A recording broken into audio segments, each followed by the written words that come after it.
লাহা, আনা মানে আমি, লাহা মানে এই জন্যই আছি। জোরে বলেন সুবহানাল্লাহ।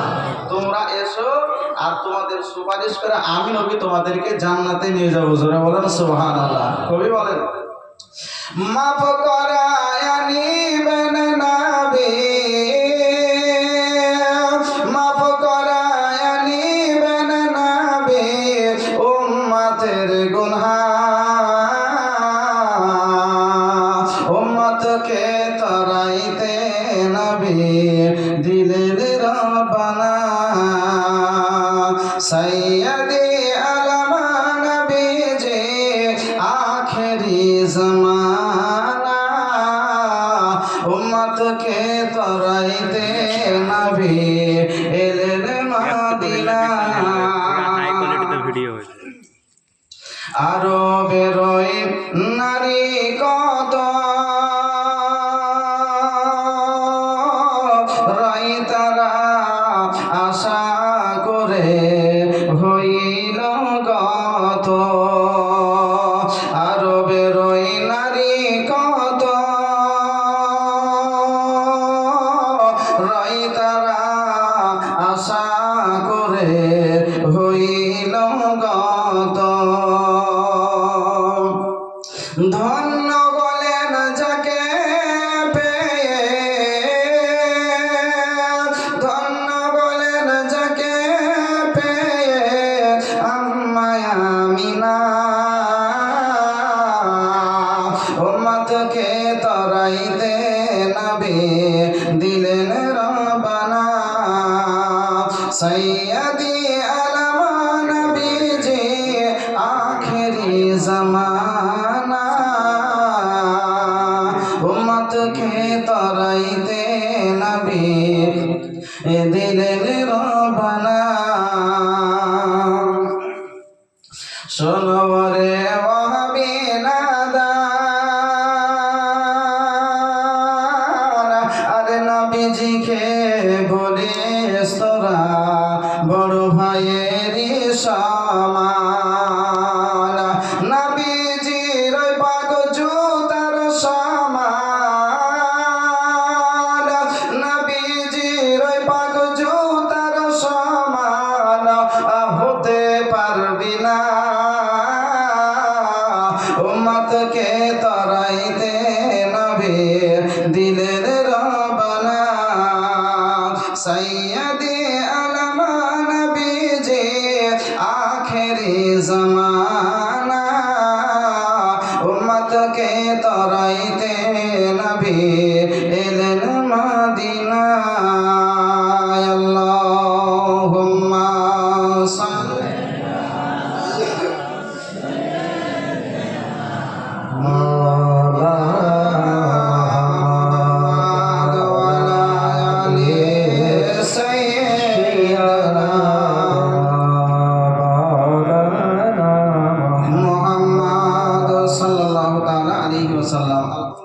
সমস্ত তারিফ ও প্রশংসা, গুণগান, গুণকীর্তন, গুণভাজন সে মহান মহিয়ান গরিয়ান আল্লাহ পাক রব্বুল আলামিনের জন্য, যিনি এক ওয়া দ্বিতীয় লা শারীকা লাহু, যিনি অব্যয় অক্ষয় নিরাকার নিরঞ্জন, যিনি ওয়াহদাহু লা শারীকা লাহু, যিনি আপনাদের আমাদের আশরাফুল মাখলুকাত করে ধরাধামে পৃথিবীর বুকে প্রেরণ করে এই পবিত্র মাহফিলে অংশগ্রহণ করার তৌফিক দান করেছেন। এর জন্য একবার সে মহান স্রষ্টার দরবারে শুকরিয়া আদায় করি, সকলেই বলি আলহামদুলিল্লাহ।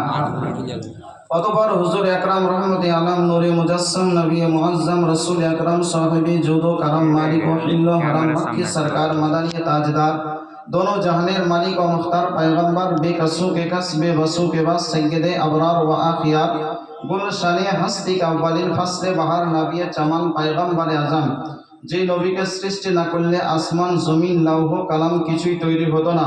যে নবী নবীদের নবী, সারা কুল কায়নাতের নবী, ফেরেশতাদের নবী, এমনকি আপনার আমার যিনি রব প্রতিপালক মহান স্রষ্টা, তিনি বলেন আমার নবী নবী মুহাম্মদুর রাসূলুল্লাহ সাল্লাল্লাহু তাআলা আলাইহি ওয়াসাল্লামের প্রতি অগণিত দুরূদ ও সালাম অবতীর্ণ হোক। সকলেই বলি আল্লাহুম্মা আমিন। বিরাদারান ইসলাম, তারাবির নামাজের পর থেকে এতক্ষণ পর্যন্ত কোরআন ও হাদিসের আলোচনা একের পর এক উলামা ইকরামের মুখ থেকে শুনে আসছেন। আমার পূর্ববর্তী বক্তা খুব সুন্দরভাবে দলিলি আলোচনা, ইমানি আলোচনা করছিলেন। আর বর্তমান সময়ে এ সমস্ত আলোচনার দরকারও আছে, তাই তো নাকি? না দরকার মনে করেন আপনারা? আজ মনে করেন বাপ হচ্ছে হানাফি, দাদু হানাফি, ওর 14 গোষ্ঠী পরম্পরা সব হানাফি, হঠাৎ করে তো আপনার লামাজাবি হয়েছে না হচ্ছে না? প্রয়োজন আছে, যখন যে অসুখ তখন সে অসুখের আপনার মেডিসিন আপনাকে দিতে হবে, না হলে অসুখ সারবে। আমার হয়েছে জ্বর, এখন যদি আমাকে পেটে ব্যথার ওষুধ দেয় তাহলে কি আমার জ্বর সারবে? জোরে বলেন না গো, সারবে? সারবে না। যদি জ্বর হয় তাহলে আমাকে মনে করেন প্যারাসিটামল দিতে হবে, আর না হলে যা জ্বরের ওষুধ আছে আরো কিছু তাকে খাওয়াইতে হবে, তাহলে জ্বর সারবে না। আর যদি এখন জ্বর হয়েছে আর ওকে মনে করেন স্যালাইন লাগিয়ে চলে যেতে, তাহলে কেউ জ্বর ভালো হয়? যখন যেটা দরকার তখন সে ওষুধ প্রয়োগ করতে হবে। ব্রাদারান ইসলাম, যাই হোক খুব সুন্দর আলোচনা করছিলেন, ইমান মজবুত করার আলোচনা প্রয়োজন বটে।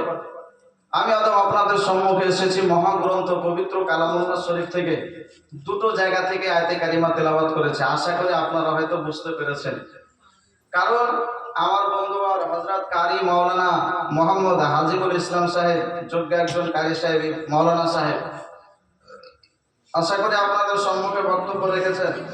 কারণ হচ্ছে এটা পবিত্র মাহে রমজান, তাই তো নাকি? এটা রমজান মাস, তো হ্যাঁ না বলবেন আমার সাথে, তার একটু ভালো লাগবে। যদি আমি একাই একাই বকি তাহলে কিন্তু ভালো লাগবে না, মনে হবে যে হয়তো রাগ করে বসে আছে। হ্যাঁ না বলবেন সাথে সাথে ভালো লাগবে। বেরাদারান ইসলাম,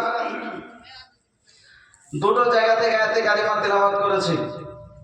আল্লাহ পাক রব্বুল আলামিন সুবহানাহু ওয়া তাআলা সূরা বাকারা 2 নম্বর পারা, হিফজ কোরআনের 6 নম্বর পৃষ্ঠা শেষের দিকে আপনার আল্লাহ পাক রব্বুল আলামিন বলেন, ইয়া আইয়ুহাল্লাযীনা আমানু কুতিবা আলাইকুমুস সিয়াম, হে ঈমানদারগণ। ইয়া আইয়ুহাল্লাযীনা আমানু মানে হে ঈমানদারগণ, ভালোভাবে মুখস্থ করে নেবেন। ইয়া আইয়ুহাল্লাযীনা আমানু এর বাংলা অর্থ হচ্ছে হে ঈমানদারগণ বা হে বিশ্বাসীগণ। কুতিবা আলাইকুমুস সিয়াম, তোমাদের উপরে রোজাকে ফরজ করা হয়েছে। কুতিবা মানে ফরিজা, আলাইকুমুস সিয়াম তোমাদের উপরে রোজাকে ফরজ করা হয়েছে। মানুষ হয়তো ভাবতে পারে যে আল্লাহ পাক রব্বুল আলামিন আমাদের উপরে এই রোজাকে ফরজ করে বোঝা করে দিয়েছে, তাই না? ভাবতে পারে, মানুষের মাথায় আসতে পারে, কারণ মানুষ বেশি ভাবতে বাহাদুর। আল্লাহ পাক রব্বুল আলামিন সেই ভাবনাটাকে দূর করে দিয়েছেন। কামা কুতিবা আলাল্লাযীনা মিন ক্বাবলিকুম, বান্দা ভাবো না যে শুধু তোমার উপরে ফরজ করেছে। কামা কুতিবা যেমন ফরজ করেছিলাম, আলাল্লাযীনা মিন ক্বাবলিকুম তোমাদের পূর্ববর্তীদের উপর। কামা কুতিবা আলাল্লাযীনা মিন ক্বাবলিকুম যেমন তোমাদের পূর্ববর্তীদের উপর রোজাকে ফরজ করেছিলাম, অনুরূপ ভাবে তোমাদের উপরেও এই রোজাকে ফরজ করেছি। কেন করেছে? পবিত্র মাহে রমজানে আল্লাহ রোজাকে যে ফরজ করলেন, তো কেন করলেন? এর পিছে কারণটা কি জানা দরকার আছে না নাই? জানেন তো আপনারা নাকি? হ্যাঁ বলেন, কিছু বলে? বেরাদারান ইসলাম, আল্লাহ পাক রব্বুল আলামিন বলেন তোমাদের উপরে রোজাকে ফরজ করেছি। কেন করেছি? আল্লাহকে বলেন, আল্লাহ তুমি বলো তাহলে কেন করেছো? আল্লাহ বলেন লাআল্লাকুম তাত্তাকুন, যাতে করে তোমরা পরহেজগার হতে পারো। কি হতে পারো? পরহেজগার। তাত্তাকুন, ইত্তাকা ইয়াত্তাকি, এখান থেকে হচ্ছে মুত্তাকিন, ইসমে ফাইলের সেগা। আমরা মুত্তাকিন বলি না, মানুষটা বড় পরহেজগার, মুত্তাকিন। মুত্তাকিন মানে ডরনে ওয়ালা, পরহেজ করনে ওয়ালা। আল্লাহ বলেন যাতে করে তোমরা পরহেজগার হতে পারো, মুত্তাকিন হতে পারো, এই জন্য আমি আল্লাহ তোমাদের উপরে রোজাকে ফরজ করেছি। আল্লাহ ফরজ করেছেন আপনাকে পরহেজগার বানার জন্য। আচ্ছা বলেন তো, আমরা তো মনে করেন সেই এইরকম যখন ছোট ছিলাম তখন থেকে রোজা রাখছি, তাই তো নাকি? আপনারা রাখছেন তো নাকি যখন এরকম বাচ্চা ছিলেন? এখন আপনারা অনেকে রাখছে না। এখন আল্লাহ অর্থ দিয়েছে মানুষকে। চাচা রাগ করিয়েন না, আগে যে মানুষের অভাব ছিল এখন সে অভাব আছে চাচা? আছে? আগে যে মানুষ 2 লাখ টাকা চিন্তা থেকে গেছে, আপনারা খাননি বোধহয়, খেয়েছে? আপনার বাপেরা তারা খেয়েছে। তারা যে আপনার ক্ষুধার্ত থেকে অনাহারে থেকে জীবন যাপন করেছে, তারা যতটা দিনদার ছিল, এখন 3 টাইম পেট পরিপূর্ণ করে খাওয়ার পরেও সেই দিনদার কিন্তু পাওয়া যায় না, খুব কম। বেরাদারান ইসলাম, এখন বলছে যে কি সেই সময় খাবার ছিল না তাই রোজা রেখেছে। আমাদের কি খাবারের অভাব? আল্লাহ অর্থ দিয়েছে, খাবার আছে, কেন অনাহারে থাকবো? বেরাদারান ইসলাম, আল্লাহ পাক রব্বুল আলামিন রোজাকে ফরজ করেছেন পরহেজগার বানার জন্য। ছোট থেকে আমরা রোজা রেখে আসছি, তাই তো নাকি? যদি কারো বয়স যদি 50 বছর হয়, ছোটবেলাকার 12 বছর বাদ দিলাম, তাও 38 বছর নাকি? 38 বছর থেকে আমরা রোজা রেখে আসছি,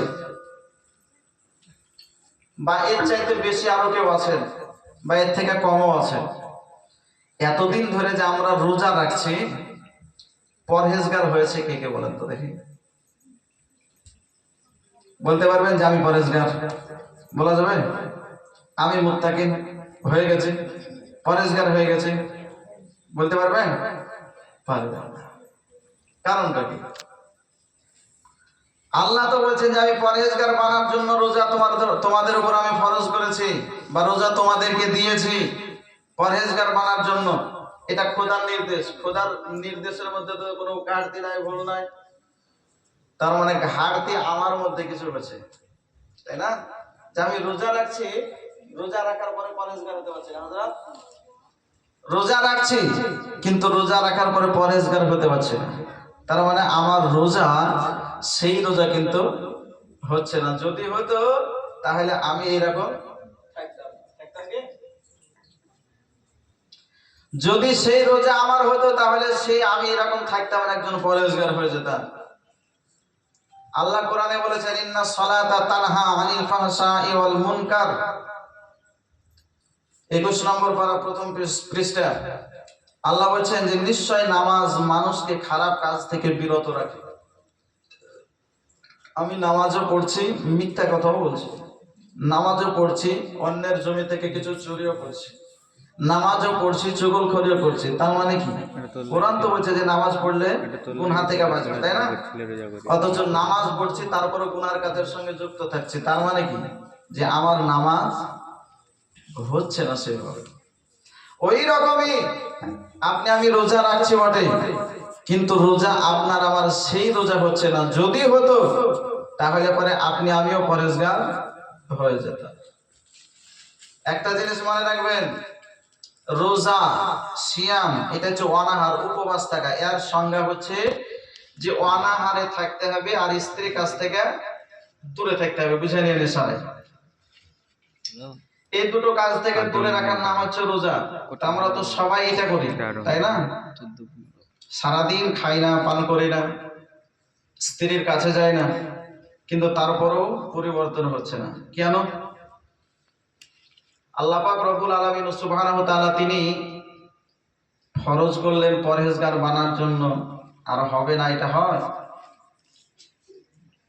সিয়াম, রোজা এটা হচ্ছে আপনার উপবাস। উপবাস থাকার পরে যে নিজের নফস রয়েছে, নফস যেটাকে বলা হয় নফসে আম্মারা। কি বলা হয়? নফসে আম্মারা, যে খারাপ দিকে ধাবিত করে। মানুষ যখন রোজা রাখে এই নফসে আম্মারা হয় কমজোর, সে খারাপের দিকে ধাবিত হয় না। শুধু রোজা রাখলেই নয়, রোজা রাখার পরে আল্লাহকে ডাকতে হবে বেশি বেশি, খারাপ কাজ থেকে দূরে থাকতে হবে, মিথ্যা বন্ধ করতে হবে, চুগলখড়ি বন্ধ করতে হবে, হারাম খাওয়া বন্ধ করতে হবে, ঝগড়া ঝামেলা বন্ধ করতে হবে, ফাসাদ বন্ধ করতে হবে। যাবতীয় যত খারাপ কাজ আছে এই খারাপ কাজ থেকে নিজেকে সরিয়ে নিয়ে আসতে হবে আর আল্লাহর ইবাদত করতে হবে। তাহলে কি হবে? নফস একদিকে কমজোর, অপরদিকে যখন আপনি আল্লাহর ইবাদত করবেন, খারাপ কাজ থেকে আপনি দূরে থাকবেন, সেটা হবে এই আত্মার খোরাক।